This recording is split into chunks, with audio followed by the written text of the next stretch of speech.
A fierce storm traps a group of young National Guard trainees in a remote Cascade Mountains lodge, where chaos erupts as power fails, and a trainee, Eli, is injured. Maggie Sullivan, a 63-year-old widow dismissed as the tea lady, steps into the fray with calm authority. Her hidden past as an Army nurse surfaces as she organizes a command post, directs a search for a missing team, and stabilizes the group. As the blizzard rages, Maggie's steady leadership hints at a deeper story yet to unfold. Will her quiet strength save them all? If Maggie's story of resilience and wisdom inspired you, please like, subscribe, and share this video. Join our community to explore more stories of unsung heroes. Comment below. Who's the overlooked hero in your life? Let's celebrate their wisdom together and keep these stories alive. The storm unleashed its wrath on the Cascade Mountains, battering the peaks with relentless ferocity. Time had evaporated, leaving only the urgent pulse of survival. Radios, once crackling with hope, now lay silent, their voices smothered by the wind's savage howl. Inside the small cabin, panic surged like a wildfire. Voices collided in a chaotic tangle of fear and frustration, maps scattered across the floor, and a young trainee collapsed near the door, blood trickling from a jagged wound, his breath shallow and faltering. The air was thick with terror, each person grappling with the dread that the mountain might claim them all. But from the shadows, a figure, unassuming yet resolute. Maggie Sullivan stood, her calm presence slicing through the disorder like a beacon. At 63, her weathered face carried a quiet strength, her gray eyes steady and unyielding as the granite cliffs outside. She spoke, her voice clear and commanding, issuing orders with the ease of someone who had faced chaos before and bent it to her will. The room stilled, drawn to her like sailors to a lighthouse in a tempest. Maggie's life had become a study in stillness, a deliberate retreat from a world that had once demanded everything. In Tacoma, Washington, she moved through her days with the measured grace of someone who had seen the heights and depths of human experience and chose serenity over ambition. Her Craftsman home, nestled on a quiet tree-lined street, was a haven of understated warmth.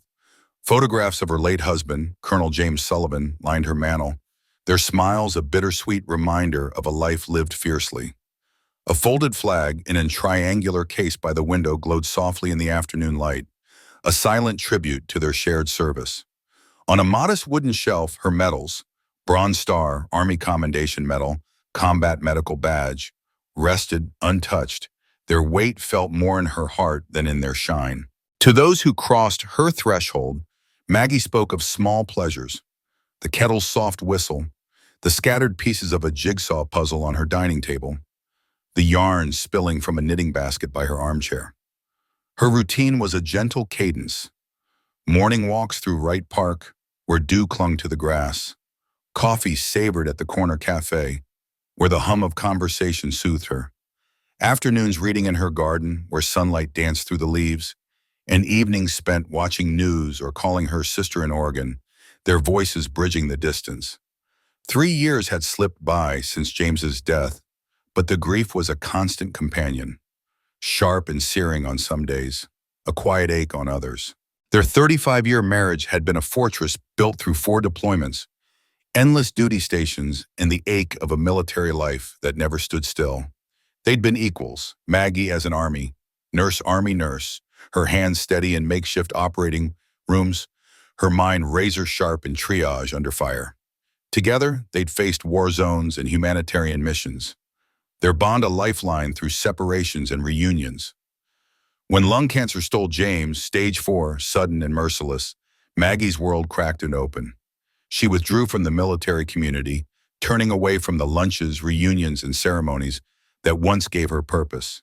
The uniforms, the salutes, the titles, they were ghosts now, heavy with loss. She tucked away the pin marking her as a military spouse, choosing instead to anchor herself in quiet acts of care, volunteering at the library, tending the community garden, or watching her neighbors' children with a watchful eye. To her neighbors, she was Maggie, the woman who baked cookies at Christmas, shoveled snow with grit, and kept an emergency kit ready. They didn't know of her days in the desert, the blood and dust, the medics she'd shaped in the heat of battle, or the command tours she'd bolstered beside James. Those stories were hers alone, sealed in memory. When the invitation arrived for a veteran retreat in the Cascades, a civilian program for resilience and readiness, Maggie felt a spark of something unfamiliar. She set it on her counter, planning to discard it, but it lingered in her thoughts. A quiet call. Perhaps it was the weight of solitude, or the third anniversary of James's death approaching, stirring a need to reclaim a piece of herself. On a whim, she checked yes on the RSVP, her hands steady but heart racing. As her van climbed the snowy path to the lodge, tires crunching, the mountains loomed, pines heavy with snow, their branches creaking. The world was silent, save for the wind's low moan, but inside Maggie, something stirred, a readiness to face whatever lay ahead, a strength she'd never truly left her.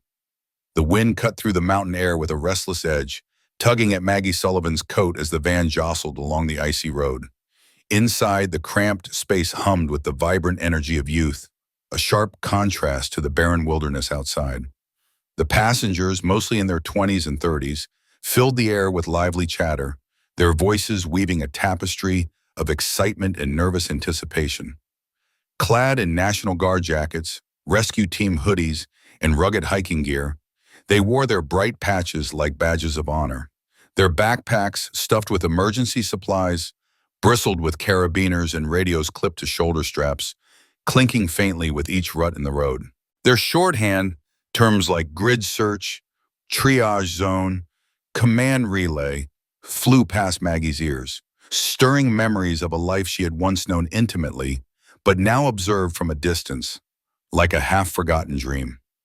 Maggie sat near the back, her hands folded in her lap, her bag a humble contrast to the overstuffed packs around her.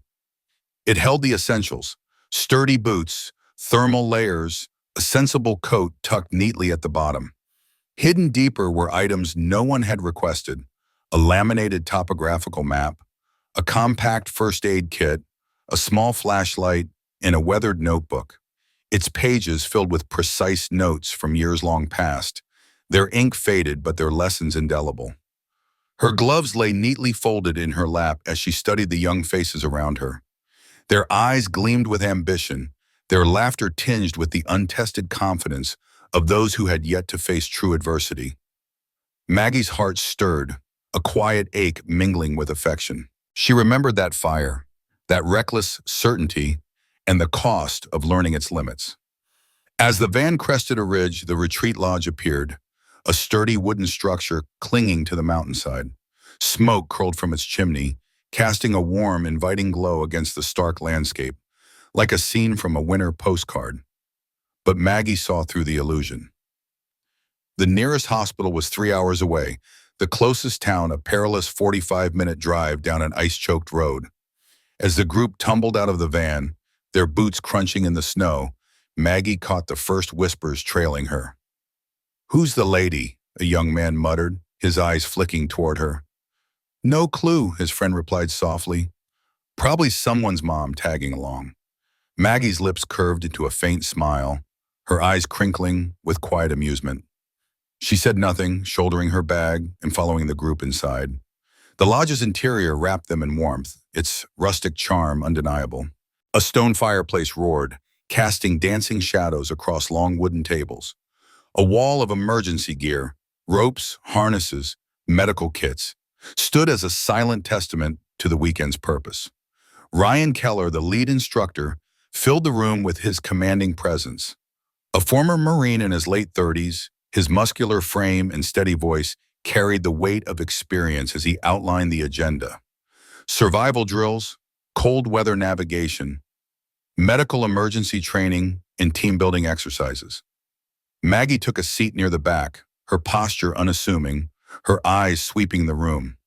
She didn't expect to be noticed, and she wasn't. When the group divided into specialty teams, command, medical, technical, her name went unspoken, as if she were invisible. After the orientation, a young woman named Amanda approached, her face bright with a cheerful grin. "Mrs. Sullivan, right?" she said, her tone warm but laced with the assumption that Maggie was out of place. "We could use an extra hand in the kitchen. You okay with that?" Maggie nodded, her voice calm but firm. "Of course. Someone's got to keep the coffee flowing." She slipped into the background effortlessly, her hands finding purpose in chopping vegetables, scrubbing pots, and organizing supplies. The younger trainees buzzed around her, their energy a whirlwind as they tested radios, adjusted gear, and set up practice stations. They rarely addressed her directly, offering only polite requests. "More plates, please," or "Another pot of coffee, ma'am." Their words brief but courteous. Soon the nicknames began, whispered with the casual cruelty of youth. "She's the tea lady," one man chuckled, his voice carrying just far enough to reach her ears. "No, the widow," another corrected, his tone hushed as if sharing a secret. "Colonel's wife or something." Maggie's hands paused over a countertop, her fingers brushing a towel. The words didn't wound her, but they stirred a quiet memory of standing in the shadows, watching others assume they knew her story. She resumed her work, wiping surfaces, folding linens, restocking the first aid cabinet, all while listening. She heard their debates over tactics, their casual dismissal of weather reports, their oversights, forgotten backup batteries, misplaced flares, underestimated risks. No one questioned why Maggie knew precisely where to store the flares, or why she restocked the first aid kits with meticulous care. No one wondered how she tracked weather updates with quiet intensity, or why she checked the generator's fuel levels when others were distracted. Her focus remained steady, her words few, her presence a quiet anchor amid the chaos. Maggie had learned long ago that people reveal their truest selves when they think no one is watching. And though they called her Tea Lady, it was Maggie who observed every detail with the vigilance of someone who had endured trials far beyond their imagining.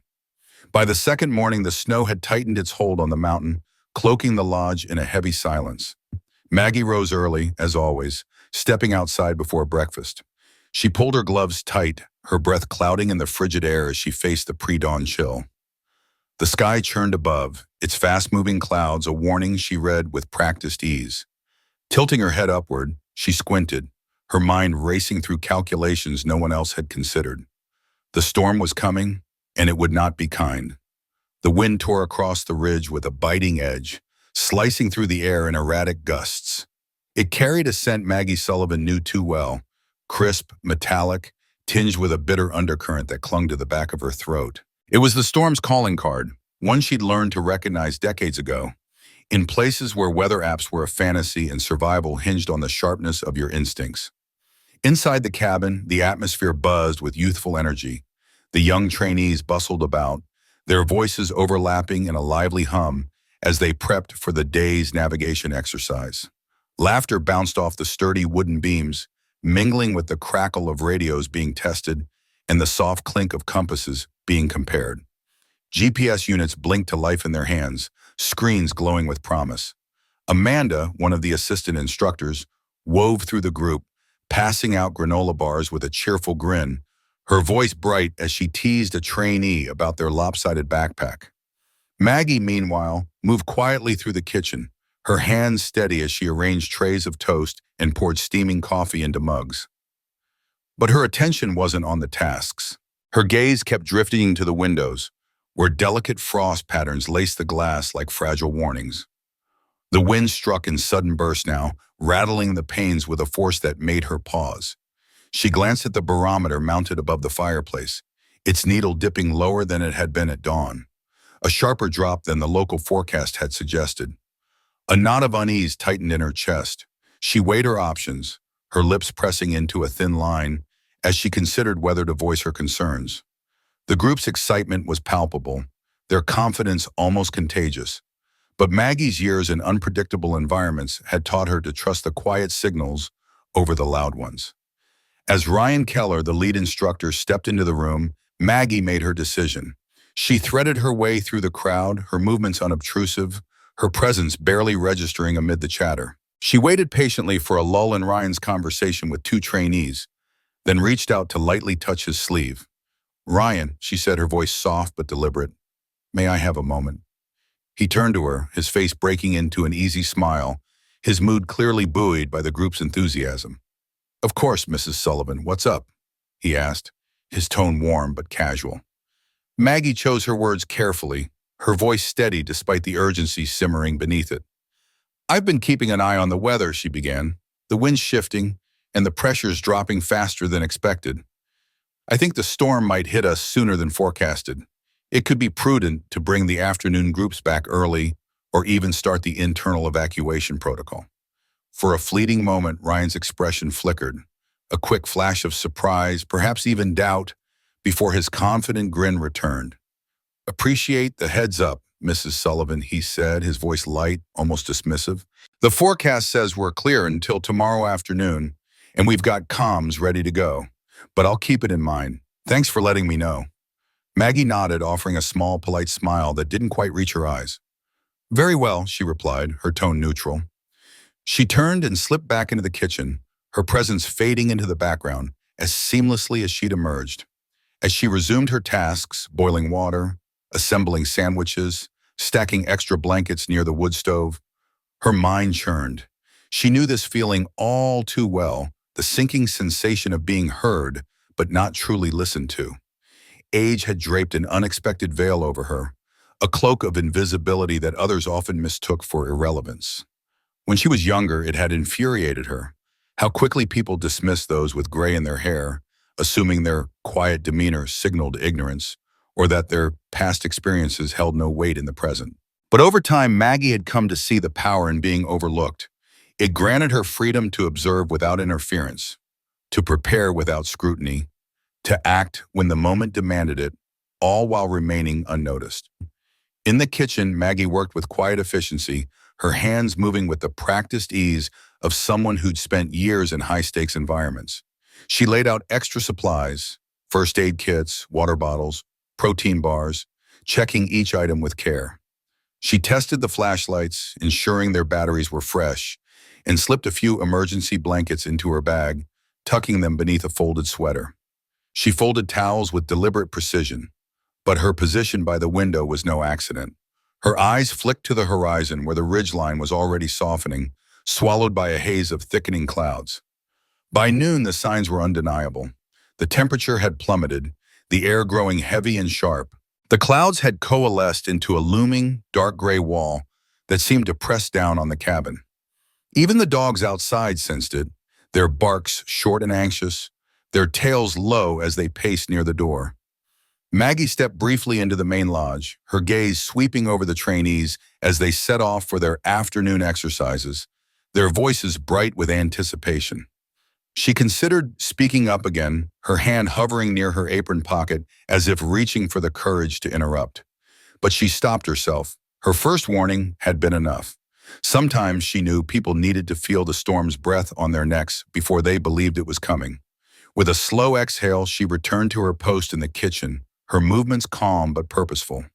As she worked, her fingers instinctively measured rice and salt into pots, her body moving through the familiar rhythms while her thoughts wandered to darker, more distant places. Her mind drifted to her first year in Afghanistan, a time when sandstorms could descend without mercy, erasing the world in a suffocating swirl of grit. She could still feel the weight of those days, the way soldiers huddled in canvas tents, their faces taut, their equipment clogged with sand that seemed to invade every crevice. She remembered the night James, her husband, had told her he was taking command of a forward operating base. His voice had been heavy, laced with a quiet resolve that didn't fully mask his apprehension. She saw the resolve in his eyes, the way he'd squared his shoulders as if preparing for an invisible battle. And the long nights that followed, those endless, sleepless nights, stretched out in her memory, each one a testament to the cost of vigilance in a world that rarely paused to listen. Maggie paused, her hand resting on a wooden spoon, her gaze distant. She was back in the present now, but the weight of those memories lingered. She stirred the pot, the steam curling upward like a faint echo of the storm gathering outside.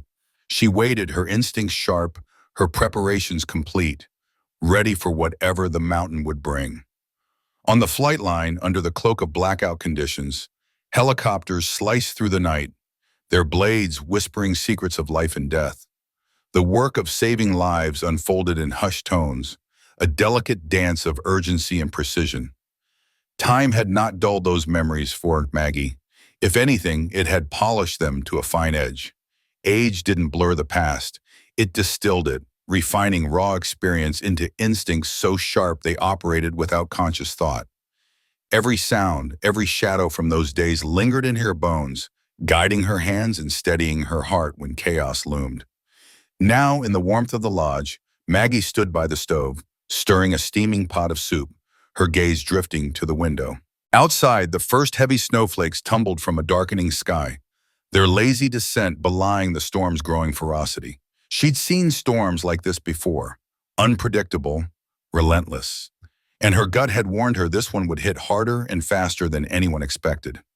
By late afternoon, the wind had abandoned its gentle murmurs, now pounding against the cabin's walls with a vengeance. Snow lashed sideways, slamming into the wooden exterior like a living beast determined to break through. Inside, the morning's cheerful chatter had dissolved, replaced by a taut undercurrent of unease that crackled in the air like static. The radios, once reliable, now sputtered with intermittent bursts of static, their signals fading in and out like a dying pulse. Cell phones, which had boasted full bars just hours ago, now clung to a single flickering dot of reception, if you were lucky enough to stand in just the right spot. A few feet in any direction and even that faint lifeline vanished. At first, the group brushed it off with forced laughter. "Part of the adventure!" someone called out, their voice bright but brittle. Maggie, however, wasn't fooled. She knew the sound of fear, the way it crept into people's words, tightening their throats and sharpening their tones. As evening fell, she heard those first cracks in their bravado, subtle but unmistakable. Then with a loud pop from the fuse box, the lodge plunged into darkness. The hum of electricity died and every light flickered out, leaving only the howl of the storm outside. For a moment, the room froze as if the world held its breath. Then chaos erupted. Voices rose in a discordant chorus, some sharp with irritation, others trembling with panic. Flashlights blinked on and off, their beams erratic as people fumbled with batteries and lanterns. Chairs scraped against the wooden floor, maps slid from tables in a cascade of paper, and boots thudded heavily as bodies moved without purpose. Near the entryway, a sharp crash rang out, followed by a cry of pain that cut through the din like a blade. Maggie was already moving, her body reacting before her mind fully registered the sound. Her heart pounded, but her steps were steady, driven by years of muscle memory. Near the door, she found Eli, the eager young trainee with a fresh crew cut and eyes wide with ambition, sprawled on the floor. His leg was bent at an unnatural angle beneath him, a jagged gash on his shin oozing blood where a broken metal chair leg had caught him. His face was pale, his breaths coming in short, shallow gasps, betraying the shock that gripped him. Maggie knelt beside him, her voice calm but unyielding, a lifeline in the storm of panic around them. "Eli, stay still, you're bleeding." She pulled a clean cloth from her pocket, pressing it firmly against the wound, her hands steady despite the chaos. Around her, voices shouted, some calling for help, others simply crying out in fear.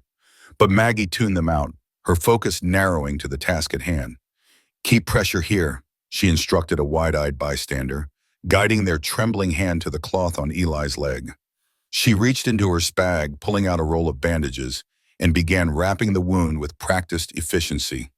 Her movements were deliberate, almost meditative, as if she could will the room's disorder into submission through sheer focus. When she stood, the lodge was still a whirlwind of confusion.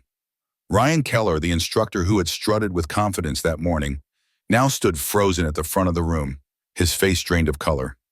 He clutched a binder of emergency protocols, flipping through pages with the frantic uncertainty of someone who hadn't bothered to study them closely. His eyes darted around, searching for answers he didn't have. "Where's the missing team?" Maggie asked, her voice even but laced with an authority that demanded attention. Ryan faltered, his words tripping over themselves. They left for the ridge around 3. They should have been back by now." Maggie felt a knot of worry tighten in her chest, a cold weight that settled deep. The ridge was 2 miles uphill, a treacherous climb even in good weather. In this storm, it might as well have been another world, unreachable and unforgiving. She didn't hesitate. Stepping to the center of the room, she raised her voice, not shouting, but cutting through the clamor with a clarity that silenced the chaos. "I need a head count now. Amanda, go cabin to cabin and check who's here." Mark, get the emergency lanterns lit. Ryan, help me clear this table. We're setting up a command post. For a heartbeat, the room hung in stunned silence, as if her words had pressed pause on the pandemonium. Then, like a switch flipping, people began to move, spurred into action by her calm resolve. Maggie pulled a topographical map from her bag, spreading it across the table with a precision that belied the urgency in her chest. Her eyes scanned the familiar contours, her finger tracing the last known location of the missing team. She cross-referenced it with the wind patterns she'd been tracking for 2 days, her mind racing through calculations of time, distance, and survival. Her finger paused on a small structure marked on the northeast ridge, a lone shelter, the only refuge in that frozen expanse.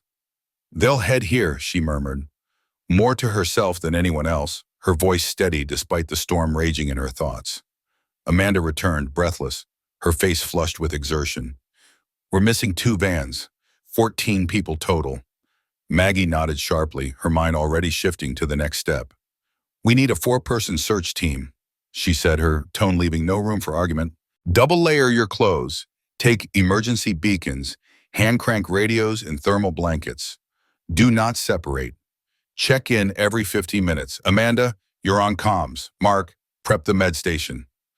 On the floor, Eli was still pale but more alert, his eyes following Maggie with a mix of pain and admiration.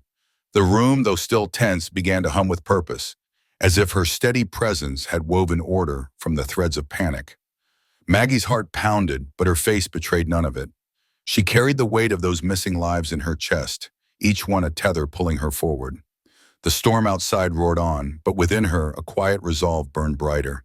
She had been here before, not in this lodge, not in this storm, but in moments where the line between life and death was as thin as a whisper. And she knew with a certainty that needed no explanation that she would not let that line break. In the dimly lit timber cabin, the storm outside howled like a living beast, its icy breath battering the windows with relentless fury. The air inside was thick with the scent of damp wool, stale coffee, and the sharp tang of fear that clung to everyone present. An hour ago, chaos had reigned, panicked voices overlapping, footsteps shuffling aimlessly, and the oppressive weight of uncertainty pressing down on the group. Now a fragile sense of order had taken root, not through barked commands or brute force, but through the steady, unyielding presence of Maggie Sullivan, a woman whose quiet authority had transformed her from the unassuming tea lady into the anchor of their survival. Maggie stood at the center of the room, her weathered hands resting on the edge of a map table cluttered with topographical charts, their edges curling slightly from years of use. Her brow furrowed as she traced a finger along the narrow access route to the northeast ridge, her mind racing through calculations and contingencies. The route was treacherous, a winding path through snow-choked terrain, but it led to a small timber cabin, likely the only shelter the stranded hikers could hope to reach. She could picture it in her mind's eye. The sturdy logs, the slanted roof designed to shed heavy snow, the faint promise of safety it offered. Her heart clenched at the thought of the hikers out there battling the blizzard, their hope dwindling with every gust. She pushed the fear aside, burying it beneath decades of experience, her resolve as unyielding as the mountains themselves. Around her, the cabin hummed with nervous energy. Volunteers moved with purpose now, their earlier panic channeled into tasks under Maggie's guidance. Lanterns cast a warm, steady glow across the room, their light dancing on the walls as if to defy the storm's chaos. Ryan, a lanky young man with a mop of disheveled hair, darted between tasks, distributing thermal blankets and checking lantern batteries with a fervor that betrayed his lingering anxiety. His hands trembled slightly as he worked, his wide eyes occasionally flicking toward Maggie, seeking reassurance. Earlier, when the crisis had first erupted, he'd stared at her in awe, his voice barely above a whisper. "Mrs. Sullivan, how do you know all this?" he'd asked, his words tinged with a mix of disbelief and admiration. Maggie had offered him a small, weary smile, her eyes crinkling at the corners. "Let's just say this isn't my first bad night," she'd replied, her voice soft but carrying a weight that silenced further questions. Inside, though, her mind churned with memories, nights like this one, years ago, when she and her husband had led rescue missions through these same unforgiving mountains. The ache of those memories was a quiet companion, one she didn't have time to indulge. Not now, Ryan, she had added, her tone gentle but firm, cutting off his attempt to press further. We'll have time for that later. Her words were a promise, but also a shield, keeping her own emotions at bay as she focused on the task at hand. In just 20 minutes, Maggie had transformed the room from a scene of disarray into a command center. Maps now covered the table, their surfaces marked with her precise penciled notations. She moved among the group with a quiet efficiency, assigning roles with the calm certainty of someone who had done this 100 times before. To one volunteer, she handed a flashlight, her fingers brushing theirs as she offered a reassuring nod. To another, she checked the straps of their pack, her hands moving with the practiced ease of muscle memory. Her voice, low and steady, cut through the tension like a lighthouse beam through fog. The timber cabin on the northeast ridge is just under 2 miles, she said, her eyes scanning the group. If they're thinking straight, that's where they'll head. It's their best shot at shelter. 4 volunteers stood ready, their faces a mix of determination and dread. Among them was Eli, his bandaged leg trembling under his weight, but his jaw set with stubborn resolve. Maggie's gaze softened as it landed on him, and her heart twisting at the sight of his quiet courage. She knew he wanted to prove himself, to push past his injury and join the search, but she couldn't risk it. Eli, you stay here, she said gently, her voice carrying a warm warmth that softened the command. We need you on comms. His shoulders slumped slightly, a flicker of disappointment crossing his face, but he nodded, understanding the necessity. Maggie's decision wasn't just practical, it was protective, a silent acknowledgement of his bravery and her responsibility to keep him safe. To the others, Mark, Amanda Chen, and Patel, she gave clear, precise instructions. Double layer everything, she said, her tone leaving no room for argument. Hand crank radio, emergency beacons, med kit, check it all, and check in every 15 minutes, no exceptions. Her hands moved with quiet efficiency, tightening the straps on Mark's pack with a practiced tug, then adjusting Patel's scarf to shield her neck from the biting wind. These small gestures were automatic, born from years of preparing teams for the worst. As she worked, Mark glanced at the map, his brow furrowing. How do you know the access route so well? He asked, his voice low, almost reverent. Maggie paused, her fingers lingering on the map as a flood of memories surged to the surface. My husband and I trained rescue units here, she murmured, her voice distant, as if speaking to the ghosts of her past. 20 years ago, some things you don't forget. The words were simple, but they carried the weight of countless nights spent navigating these mountains, of lives saved and others lost. She didn't elaborate, and Mark didn't press, sensing the depth of her unspoken history. As the search team slipped out into the blizzard, their figures quickly swallowed by the swirling white. Maggie stood at the window, her heart a tight knot in her chest. The storm's ferocity seemed to mock their efforts, each gust a reminder of the odds stacked against them. She allowed herself a brief pause, one hand resting on the map table, her fingers brushing the penciled lines she'd drawn. The weight of leadership settled heavily on her shoulders, but she bore it with the quiet strength of someone who had faced crises before and emerged unbroken. 2 hours crawled by, each minute stretching into eternity. The wind screamed outside, rattling the windows like a warning drum. The generator sputtered once, twice, then fell silent, plunging the cabin into a hush broken only by the crackle of hand-crank radios and the murmur of voices struggling to stay calm. Amanda sat at the table, headphones pressed to her ears, her eyes flicking to Maggie every few minutes, searching for reassurance. The static-filled radio was their lifeline, and Amanda clung to it with a desperation she tried to hide. Maggie met her gaze with a nod, her calm exterior a balm to Amanda's frayed nerves. Eli dozed fitfully on a cot, his injured leg propped up, his face pale but peaceful in sleep. Ryan, unable to sit still, paced in a corner, his hands raking through his hair as he glanced at the door, willing the search team to return. Maggie watched them all, her heart aching for their fear and exhaustion. But she kept her focus sharp, her mind tethered to the task. She moved quietly, checking supplies, murmuring words of encouragement, her presence a steadying force in the room. At midnight, a burst of static erupted from the radio, shattering the tense silence. Amanda's head snapped up, her eyes wide with hope. "Command, this is rescue team," came the faint voice through the crackle. "We've got them. 2 with frostbite, 1 with a twisted ankle. All alive." A cheer erupted in the cabin, a burst of relief that felt like sunlight breaking through the storm. Maggie let out a long breath, her shoulders sagging for the first time in them all night. The weight of the hours lifted, if only slightly, and she reached out to steady Amanda's trembling hand, her touch warm and grounding. Without pause, Maggie moved to prepare the med station, her hands swift and sure as she laid out bandages, thermal packs, and antiseptic. Her mind was already racing ahead, anticipating the needs of the returning hikers. Just before dawn, headlights pierced the darkness outside, their beams cutting through the frost-streaked windows. Maggie's heart leapt as she saw them. 8 National Guard vehicles, their tires crunching over the ice. Soldiers leaping out as the first rays of morning struggled through the clouds. The door burst open and a tall man strode in, his uniform dusted with snow, his sharp eyes sweeping over the scene. The insignia of command marked his chest, but it was Maggie's quiet authority that filled the room, a testament to a woman who had turned crisis into order, with nothing but her resolve and a lifetime of hard-won experience.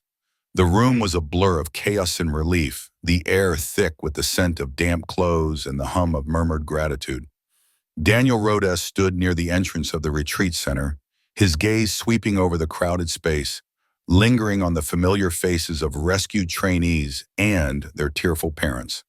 His broad shoulders, still squared with the discipline of years in service, relaxed slightly as his eyes landed on a figure at the edge of the room. For a moment, confusion creased his weathered brow, his mind grappling with a spark of recognition that felt just out of reach. Then, like a match-catching flame, the pieces fell into place. "Nurse Sullivan," he said, his voice tinged with disbelief, as if speaking her name might shatter the fragile memory. Maggie Sullivan. Maggie, standing near the wall with her hands clasped loosely in front of her, looked up at the sound of her name. Her eyes, sharp and clear despite the exhaustion etched into her face, flickered with a sudden jolt of memory. A small, hesitant smile tugged at the corners of her lips, softening the lines of a face that had seen too many hard days. "Daniel Rodes," she murmured, her voice warm but quiet, like a hearth fire on a cold night. "Last time I saw you, you were a fresh-faced medic, barely keeping up in Mosul." Daniel let out a soft chuckle, the sound carrying a mix of nostalgia and awe. He stepped forward, his boots clicking against the hardwood floor, and snapped into a crisp salute, the gesture as instinctive as breathing. Without missing a beat, Maggie returned it, her movements smooth and precise, as if the years hadn't dulled the muscle memory of her training. Their eyes met, a silent acknowledgement of shared battles and unspoken respect. "You saved us again," Daniel said, his voice quieter now, almost reverent. He shook his head, marveling at the woman before him. "I don't know how you do it, Maggie. You always seem to show up when the world's falling apart." Maggie's smile deepened, but there was a flicker of something else in her eyes, grief perhaps, or the weight of memories she hadn't let herself touch in years. She didn't respond immediately, letting the moment settle between them like dust after a storm. The retreat center buzzed around them, the clamor of reporters and emergency crews filling the air. Cameras flashed like lightning, capturing tearful reunions and the weary faces of the rescued. Microphones hovered like eager birds, chasing sound bites from anyone who would speak. Parents clung to their children, their gratitude palpable, while the young trainees, still wrapped in blankets, whispered among themselves about the woman who had taken charge when the storm had threatened to bury them all. Ryan Keller, one of the younger trainees, approached Maggie with hesitant steps, his hands buried deep in his pockets. His face was flushed, a mix of embarrassment and admiration coloring his cheeks. "Mrs. Sullivan," he began, his voice stumbling over the words. I owe you an apology. I didn't know, I had no idea who you were, what you could do." His eyes darted to the floor, unable to hold her steady gaze. Maggie raised a hand, her gesture gentle but firm, cutting through his awkwardness. "No apology needed, Ryan," she said softly, her voice carrying the warmth of someone who had long since learned to forgive youthful ignorance. "We all learn when we're ready. You did good out there. That's what matters. Ryan nodded, still flushed, and mumbled a quiet thank you before stepping back, his shoulders a little straighter than before. Maggie watched him go, her heart tightening with a mix of pride and melancholy. She had seen so many young faces like his, eager, uncertain, full of potential. And everyone reminded her of the life she had once lived, the one she had tried to leave behind. The reporters were relentless, circling her like moths drawn to a flame. "Mrs. Sullivan, can we speak with you?" one called out, thrusting a microphone toward her. "How did you know what to do?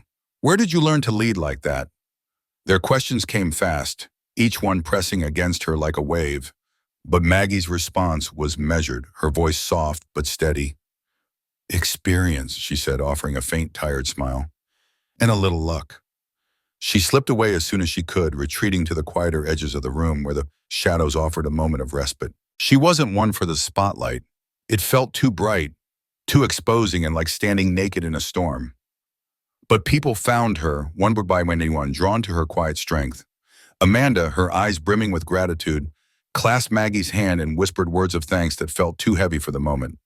Eli, usually so reserved, surprised her with an awkward hug, his arms stiff but sincere. Mark, a man of few words, simply said, "Thank you," his voice rough with emotion. Even the younger trainees, the ones who had once teased her as the tea lady behind her back, approached with newfound respect, their quiet words carrying the weight of lessons learned. Maggie accepted their gratitude with a nod and a smile, but inside her heart churned with a mix of emotions she couldn't quite name: relief, pride, and something deeper. Something that felt like the first stirrings of purpose in years. As the sun climbed over the horizon, painting the snow-dusted peaks in hues of gold and pink, Maggie stepped outside, needing the bite of the cold air to clear her mind. She stood alone, watching the last remnants of the storm drift across the mountains, her breath visible in the crisp morning air. The world felt vast and quiet, a stark contrast to the chaos of the night before.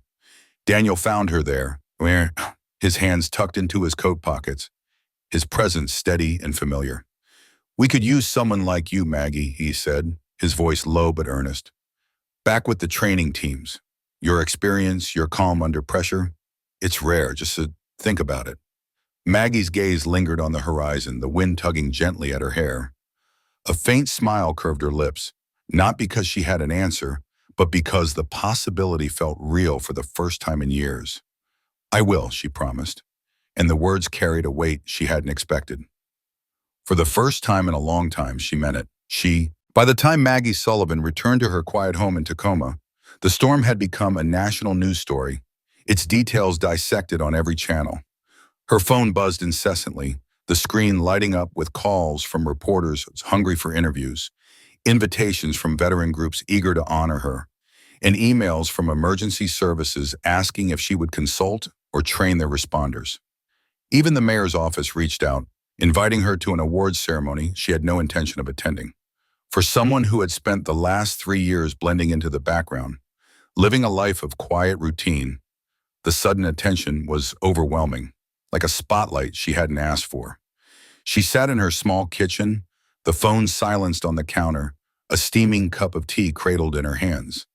The television played softly in the background, looping footage of the rescue. National Guard trucks cutting through the snow, young trainees wrapped in blankets, their faces pale but alive. Interview clips with Ryan Keller filled the screen, his voice steady as he credited Mrs. Maggie Sullivan for taking command when the world had seemed to collapse around them. Maggie's face, though, was notably absent from the coverage, a deliberate choice on her part. She had slipped away from the cameras whenever possible, standing behind others, deflecting attention with the ease of someone who had spent years avoiding it. Her fingers traced the rim of her teacup, her thoughts drifting to James, her late husband. He would have known exactly what to say, how to navigate the chaos with a quip and a grin. She could almost hear his voice, teasing her in that gentle way he had. "See, Mag, all that preparation was worth it after all." A soft smile touched her lips, bittersweet and warm. He would have been right. For the first time since his passing, Maggie felt something shift in her, a spark she had thought long extinguished. It wasn't just memory or habit or the weight of obligation, it was purpose. sharp and clear, like the first breath after a long dive underwater. Days later, a formal email arrived from Major Daniel Rodas, its tone careful but direct. The National Guard wanted her to help lead their mountain rescue training program. They valued her experience, her steady leadership, the quiet authority she carried like a second skin. Maggie read the email over and over, the words blurring as she sat with the weight of the decision. She walked her neighborhood, the familiar streets, grounding her as she mulled it over. She stopped to chat with the elderly couple down the street, their smiles warm and familiar, and watched children play in a nearby park, their laughter cutting through the quiet. The world felt alive around her, and for the first time in years, Maggie felt like she might still have a place in it. The children's laughter echoed through the corner park, their small feet pounding the grass as they chased one another under the fading afternoon light. Maggie Sullivan watched them from a distance, her heart stirring with a quiet warmth. She'd always found solace in the simplicity of children at play, their unburdened joy, a fleeting escape from the weight she carried. Today, though, her steps took her elsewhere, toward the local library where shelves of books and the soft hum of community awaited her. She volunteered there, not for praise, but because it tethered her to the world, to people, to purpose. Everywhere she went, someone stopped her. A neighbor at the grocery store, a stranger at the post office, even a teenager with earbuds dangling from one ear. They all had the same words. "I saw you on the news. Thank you for what you did up there. You saved those kids." Their voices were earnest, their eyes wide with admiration. But Maggie never knew how to respond. She'd nod, offer a small smile, and murmur something vague, her cheeks warming with discomfort. She hadn't done it for the headlines or the handshakes. For Maggie, stepping into the chaos of that storm had been as instinctive as drawing breath, a reflex forged in the crucible of hardship, tempered by loss and refined over years of service. Recognition felt like a spotlight on something she'd never meant to display. As she walked home, the weight of their gratitude lingered, stirring memories she'd long tucked away. Maggie's life unfolded in her mind like a worn map, its creases marking the places she'd been. 4 deployments overseas, years spent beneath the sagging canvas of military tents, the air thick with dust and urgency. She could still feel the sterile glow of hospital lights on her skin, hear the ragged breaths of the wounded as she worked through endless nights. And then there were the quieter losses, nights awake with the ghost of James, her love, whose absence still carved a hollow space in her chest. Those years had been brutal, yes, but they'd also woven into her a fierce loyalty, a profound connection to those she'd served alongside, and a hard-earned wisdom that clung to her like a second skin. Sitting by her living room window, the rain streaking down over Tacoma's rooftops, Maggie let her thoughts settle. She realized something simple yet seismic. Experience doesn't expire. It might grow quiet, fade into the background, or be overlooked by those who measure worth by youth or volume. But it never vanishes. It lies in wait, patient and unyielding, ready to rise with astonishing force when the moment calls. Maggie's moment had come during that storm, when she'd guided Eli, Amanda, and Ryan through the chaos.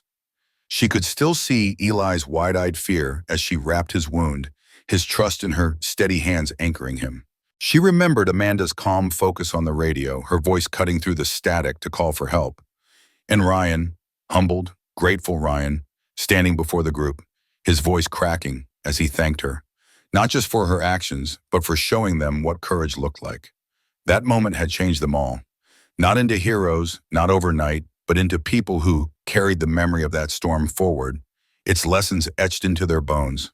Maggie felt it too, a reawakening of something she'd thought had gone quiet.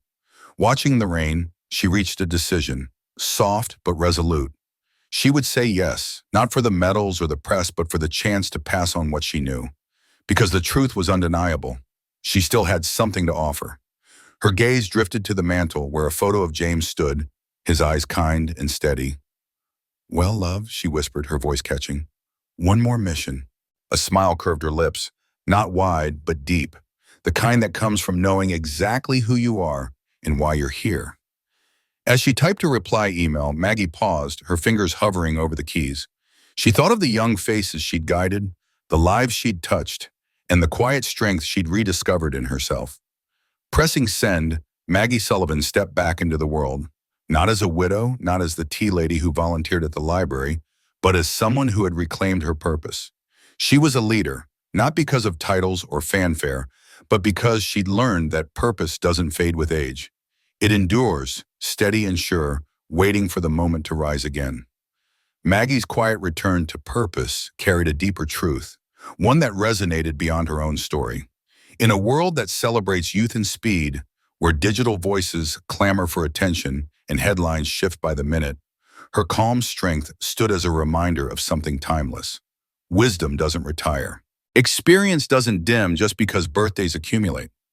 Character, resilience, and steady leadership matter, no matter how many years you carry. Maggie's story was a call to notice the quiet ones, the neighbor who listens more than they speak, the retired nurse who still checks on her community, the older veteran at the coffee shop whose stories hold lessons we might one day need. Her life challenged the rush of modern culture, where the loudest voices often drown out the steady ones. When crisis strikes, it's not always the bold or the brash who guide us through. Often, it's those with patience, experience, and quiet confidence who light the way home.